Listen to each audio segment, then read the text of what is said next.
আসসালামু আলাইকুম এভরিওয়ান। অনেকদিন ধরে বলছিলাম আমরা ঘুরতে যাব কিন্তু সেই ভিডিওটা কিছুতেই দেওয়া হচ্ছিল না। অবশেষে আজকে সেই ঘুরতে যাওয়ার ভিডিওটা ফার্স্ট পার্ট নিয়ে চলে এলাম। আর এই তো আমরা সবাই রেডি হয়ে গেছি, আমরা গাড়ির জন্য অপেক্ষা করছি। আমরা প্রাইভেট মাইক্রো নিয়ে যাচ্ছি এখান থেকে, তাই আমরা সবাই রেডি হয়ে বসে আছি গাড়ির জন্য। গাড়ি চলে আসলে আমরা বের হয়ে যাব। এটা ছিল গত এপ্রিল মাসের 16 তারিখের ভিডিও, আর এখন বাজে রাত 11টায় আমাদের গাড়ি আসার কথা ছিল, আসতে আসতে একটু লেট হয়েছে। আর এই তো গাড়ি আসার পর আমরা সবাই বের হয়ে গেলাম, রাতের অন্ধকারে রওনা দিব। আমরা কোথায় যাচ্ছি? হ্যাঁ, আমরা যাচ্ছি কক্সবাজার।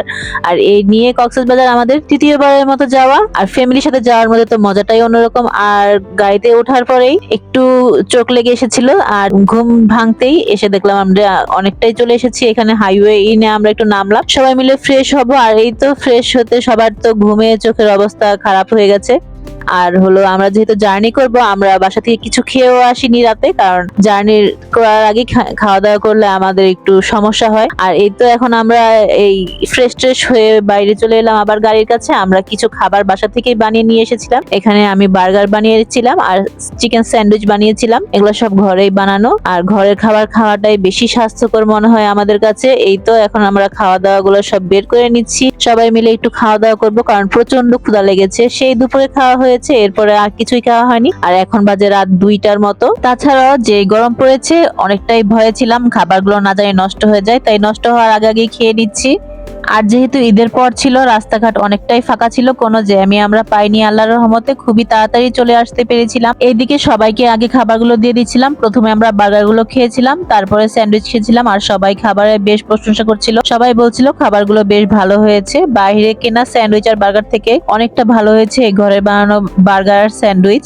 ঘোরাঘুরি করতে আমার অনেক বেশি ভালো লাগে, কিন্তু আমার জার্নিতে একটু সমস্যা আছে, তাই আমি অনেকটাই ভয়ে ছিলাম যে আল্লাহ না জানি অসুস্থ নাকি হয়ে যায়। কিন্তু আল্লাহর রহমতে কোনো রকম সমস্যা হয়নি, জার্নিটা খুব ভালো গিয়েছে, এর জন্য আমি অনেক হ্যাপি ছিলাম। আর এই তো খাওয়া দাওয়া শেষ হওয়ার পর আমরা সবাই কোল্ড ড্রিঙ্কস খেয়ে নিলাম। এরপরে আবার আমরা গাড়িতে উঠে রওনা দিয়ে একটা ঘুম দিয়েছিলাম। আর ঘুম থেকে হঠাৎ করে চোখটা খুলতেই কি সুন্দর সূর্যের আলো দেখতে পেলাম। তার মানে অনেকটাই ভোর হয়ে গেছে, সূর্য মাত্র উঠছে। আর এই দৃশ্যটা দেখতে অনেকটাই বেশি ভালো লাগছে। ক্যামেরায় কেমন লাগছে বলতে পারছি না, কিন্তু বাস্তবে দেখতে অনেক বেশি ভালো লাগছিল। ভোরের প্রকৃতিটা দেখতে খুবই ভালো লাগছিল, আর চারপাশে গাছপালা, দূরে পাহাড়, দেখতে খুবই ভালো লাগছিল। আমরা প্রায় কক্সবাজারের কাছাকাছি চলে এসেছি, আর অল্প কিছু সময় বাকি আছে। আর এই দেখুন সারা রাত জার্নি করার পর আমাদের এক একজনের বিধ্বস্ত চেহারা, কি যে অবস্থা।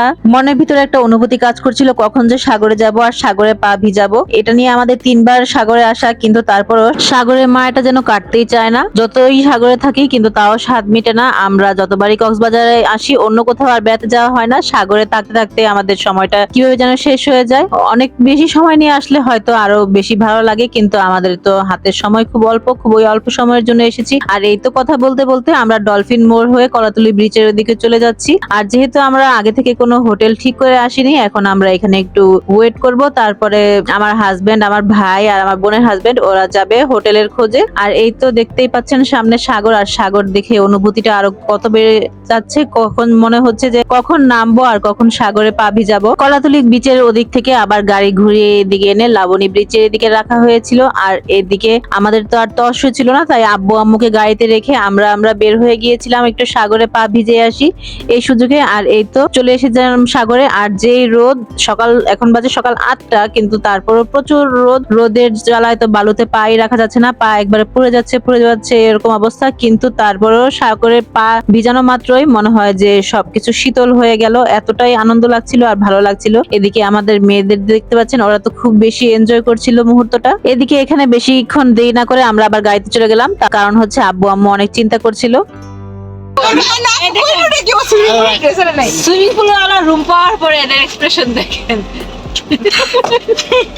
আরেকটা কই, ওই যে এটা কই, আমরা যতক্ষণ কি করছি আমার মুখের মধ্যে ঢুকায় দাও। ওদের মুখে এত হাসি দেখে অবশ্যই বুঝে গেছেন যে কেন এত আনন্দিত হচ্ছে ওরা। তার কারণ হচ্ছে আমরা হোটেল রুম পেয়ে গেছি, আর আমরা যে হোটেলটা পেয়েছি সেটার মধ্যে সুইমিং পুল আছে। এটা শুনে তো বাচ্চারা আরো বেশি উৎসাহিত হয়ে গেছে। আর এই তো আমরা আবার গাড়ি ঘুরিয়ে নিয়ে হোটেলের সামনে চলে এসেছি। এই তো আমাদের হোটেল, আর এইটার নাম ছিল এসএ ইন্টারন্যাশনাল। আর আমরা যেহেতু মানুষ অনেক বেশি, 4টা রুম লাগবে, এর জন্য এত দেরি করা, কারণ কোন হোটেলে 4টা রুম এই মুহূর্তে অ্যাভেলেবেল ছিল না। আর যেহেতু ঈদের পর রুমের ভাড়াটাও অনেক বেশি ছিল, আর 4টা রুম খালি ছিল না, এসি ওয়ালা ছিল না, সবকিছু নিয়েই তেমন ভাবে মিল ছিল না। আর এই হোটেলটা একবার পারফেক্ট, সবকিছুর সাথে মিলে গেছে। এই হোটেলের দোতলায় ছিল পড়শি রেস্তোরাঁ, আর আমরা এখানে সকালের নাস্তাটা খেতে বসে পড়লাম, কারণ আমাদের রুমগুলো এখনো রেডি হয়নি। বেলা 11টা বাজে, এখনো রুম রেডি হয়নি, কিছুক্ষণ অপেক্ষা করতে বলা হয়েছিল। তাই ভাবলাম এই সুযোগে নাস্তাটা সেরে নি, কারণ অনেকটাই ক্ষুধা লেগেছে। বেলা 11টা বেজে গেছে, আব্বু আম্মু দুজনে ডায়াবেটিকের রোগী, ওনাদেরও ক্ষুধা লেগেছে। আর এই তো খাওয়া দাওয়া শেষ হয়ে আমরা চা নিয়ে নিলাম, আর চাটা একদমই বাজে ছিল, একটু টেস্ট ছিল না। তারপরে এখানে আমরা একটু ধনিয়া নিয়ে নিলাম। এরপর আমরা ঘুরতে এসে কি করলাম না করলাম সেগুলো জানার জন্য আমাদের দেখতে হবে পরবর্তী ভিডিওটি। আজকের জন্য এখানে বিদায় নিচ্ছি। সবাই ভালো থাকবেন, সুস্থ থাকবেন। আল্লাহ হাফেজ।